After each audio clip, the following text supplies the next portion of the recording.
Okay, so this is the WorkHorse printer, 600 millimeter by 600 millimeter by 600 millimeter build space. Okay, so starting with the frame, pretty much you want to assemble the frame to look something like this. Okay, I'm gonna put this in top view. Um, Pretty much most of the frame is made up of these 20 by 40 millimeter extrusions right here. Okay, and they're just about all the same size. So pretty much all of these are 960 millimeter long. Okay, except for the verticals. We'll say anything that's horizontal, such as this or this or this. All of those are 960 millimeter long. Okay, let's see. Oops. Okay, so all of this is 960 millimeter long. Um, so pretty much, if you look at it, you have five of these. We'll say seven pieces for your top and seven pieces for your bottom. Okay, so this whole area right here is all 960 millimeter long. Okay, this is the bottom, and then same thing up here. You got these top pieces.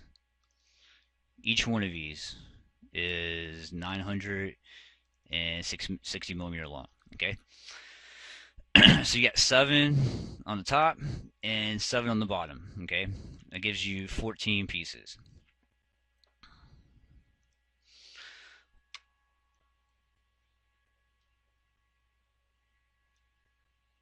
Okay, so these are the Masumi brand 2040 20 millimeter by 40 millimeter.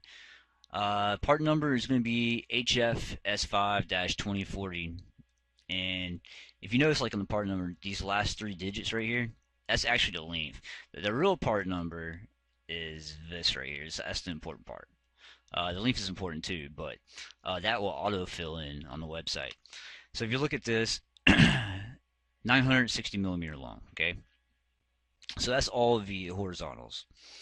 Uh, on the verticals, such as what I'm calling the vertical is any extrusion that's vertical.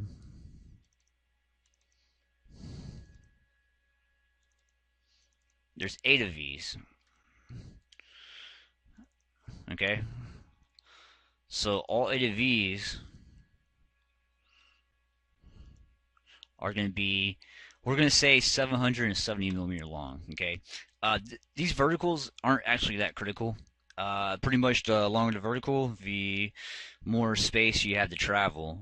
I mean, depending on your linear rail length, but pretty much the longer, the more travel you got on this. I'm saying 770 millimeter long. Okay, I'll probably update this assembly file.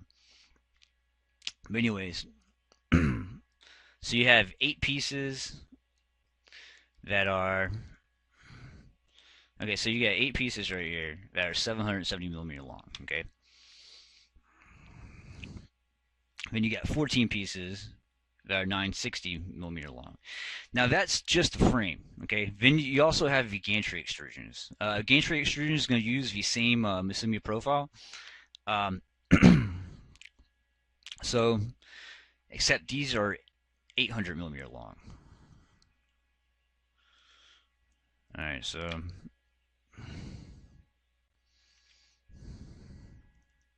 this extrusion, this extrusion, and this. Okay, all three of these are 800 millimeter long.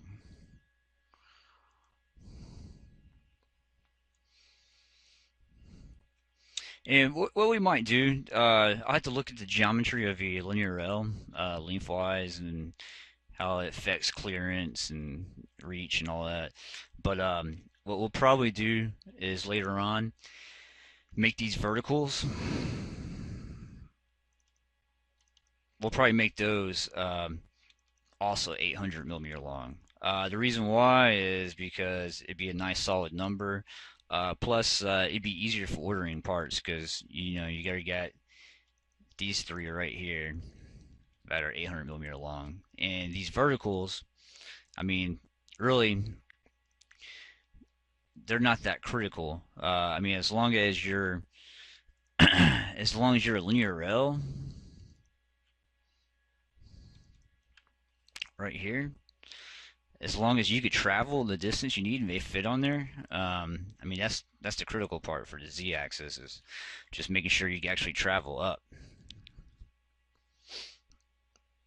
Oh yeah, and also when you buy the linear rails for Z, you want to make sure you get these that have the two carriage blocks. Okay. The X and Y axis, you only want one. Actually, two carriage blocks would hurt you on the X and Y because I don't think it would actually add any more um, accuracy. I mean, I I guess if your motors weren't synced or I don't know, it really wouldn't help any. But it would limit you on your travel distance from left to right on the X and Y. So make sure on the linear rails for the X and Y axis. Oops. Make sure you only get one carriage block, okay?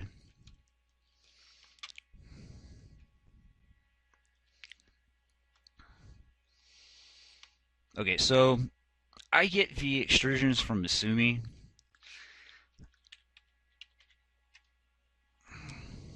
Now you don't have to use Misumi brand. There's other brands, okay? And we're here in the USA, so we go to Misumi USA.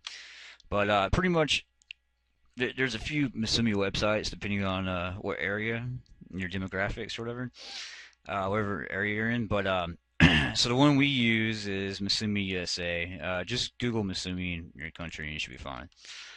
But anyways, so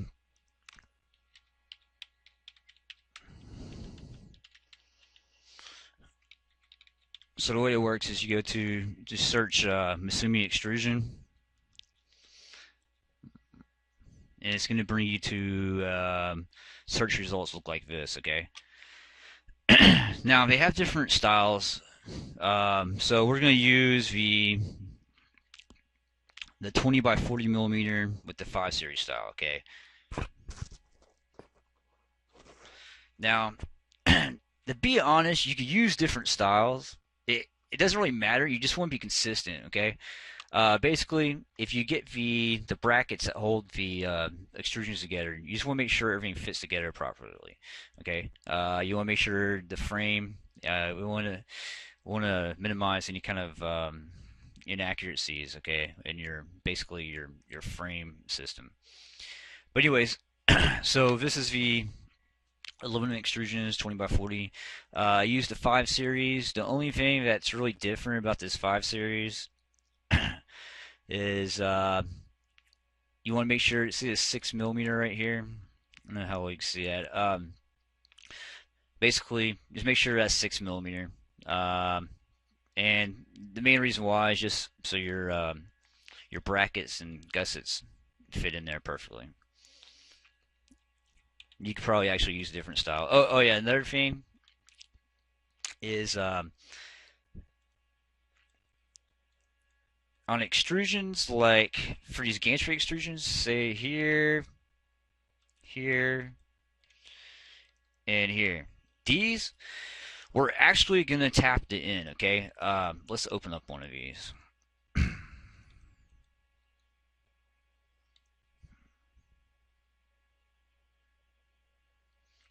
Okay, so the end of this extrusion right here, you're going to have to tap this, all right? Now, the cool thing is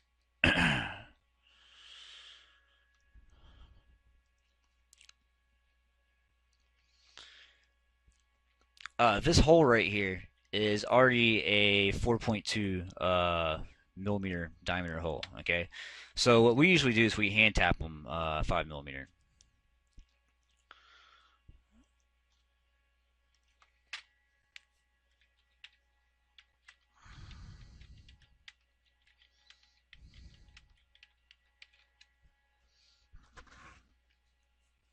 Okay, so M5. Usually, what we do is we get a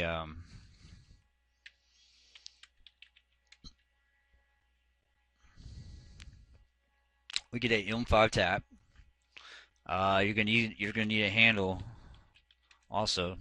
I like to use this one, or that one's kind of cheap actually. It doesn't really matter. Just what you're gonna need to do is you're going to need to tap the end of these holes. Okay, so this hole size is perfect because all you gotta do is just hand tap these with M5.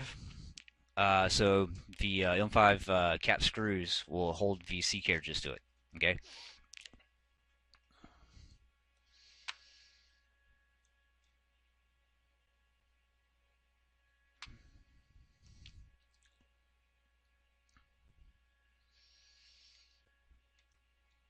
Okay. So, anyways, that's the extrusions you'll get from IGES. Um, if you scroll down, say you're on the extrusion page, right? And say you scroll down, uh, you'll see something like complementary products. You get the brackets here too. So these are the brackets 5 series reversal tab, and this is the geometry of it. So it looks like. And what you want to make sure is that you get the tabs on both sides of these. Okay, that's going to help keep the frame square and straight. Okay, uh, basically, let's see.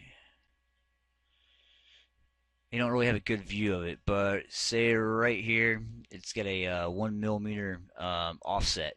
That actually fits into the track of the frame, and that'll help keep everything straight. Okay. But anyways, this style right here, this is good for the 20 millimeter by 20 millimeter extrusions. It's also used on the 20 by 40. And where are you going to use those at is in locations like where this extrusion and this extrusion meet. Okay, so it's going to look something like this.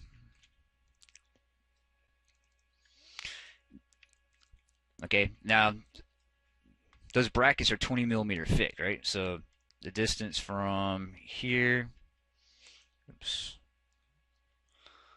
from here to here is 20 millimeter. Okay, but then you also have locations like where this extrusion meets this extrusion. Okay, this corner right here, you're gonna want to use a bigger bracket.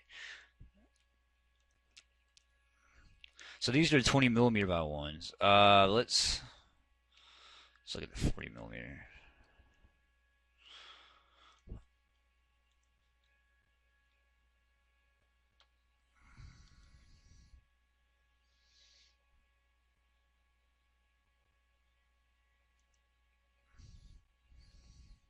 Okay, well, they get the same vein for 40 millimeter. Okay, I was hoping the CAD drawing here would update.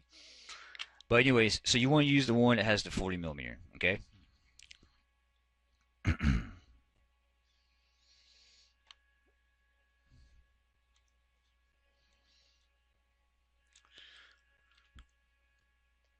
Okay, so the way I would do it is you don't have to over bracket the frame, but you want to make sure you get the right spots. Like this corner right here, you could have 3 brackets. Where we'll say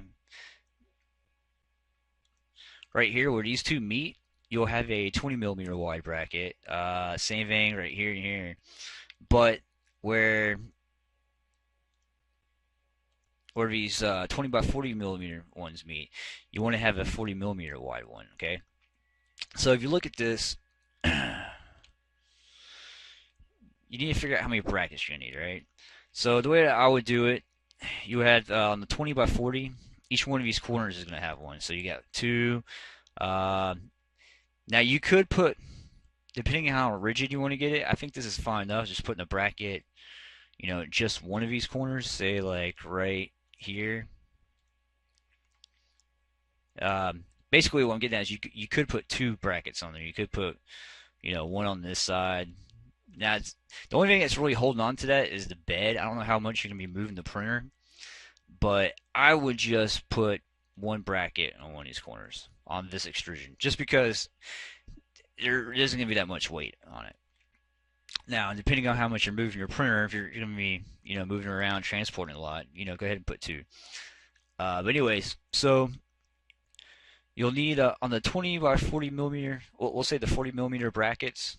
So you got one for each of these corners. So you got 1, 2, 3, 4, 5, 6, 7, 8, 9, 10. So you got about 10 of them on the bottom, and we'll say 20. We'll say 20 total. You got 10 on top. Now, let's go ahead and update that.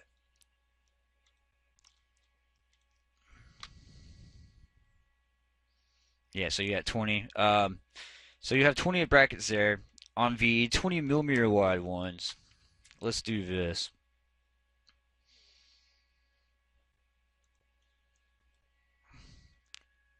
You're going to need it in locations like, right here,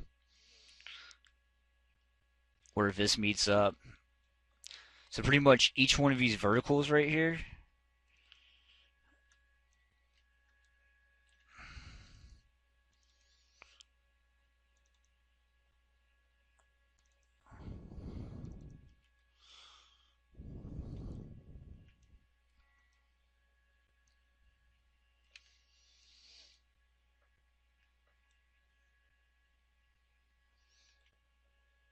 okay, so each one of these verticals, you have 8 of them.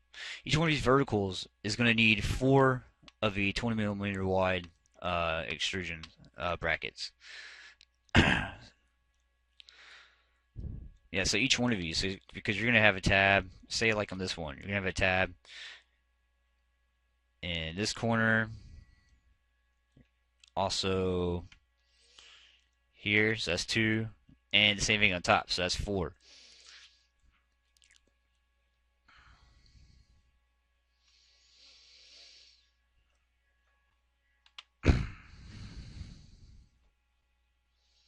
So there's 4 per a vertical extrusion.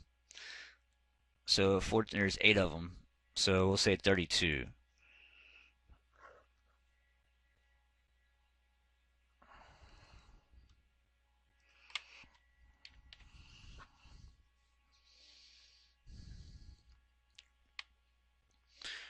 Okay, so when you're on Misumi, let's go back down to like say you search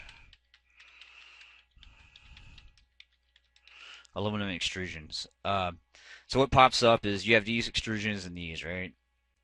It'll also give you, if you scroll down a little bit, it also shows you the T-nuts for them too. They have different styles. They have pre-assembly. They have some with set screws.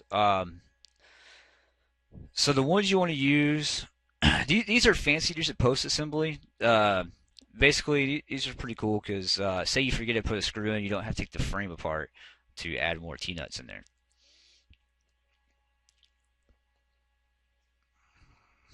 Hmm.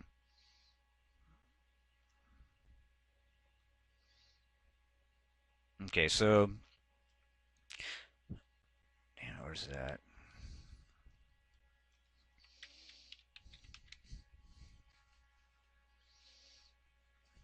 Okay, so if you search T-nuts, let me go to nuts. They have different styles. They have the post assembly, which is awesome when you already have the frame put together and you need to add extra T-nuts for fastening stuff. Then you have the pre-assembly. Now the pre-assembly ones are cheaper, okay, than the post-assembly. The pre-assembly I like to use is the HFS5 is the one that looks like this. Okay. Now these come in packages of 100. Um, Now you probably want to get more of in a bag of 100. If you look at the brackets and everything, how we're mounting stuff. Uh, so on the brackets, we have 32 of the 20 millimeter wide ones. Now each one of those has two holes for two screws. Okay, so if you have two screws, you're gonna have two T-nuts also to go with it. So just on this alone, you're gonna need times two of that. So 64 T-nuts. Okay, so we say 64. Now these 40 millimeter wide ones, you're going to use up to four screws per unit, right? So that means you're going to have four T-nuts. So you're looking at 80 right here. So you're going to need 144.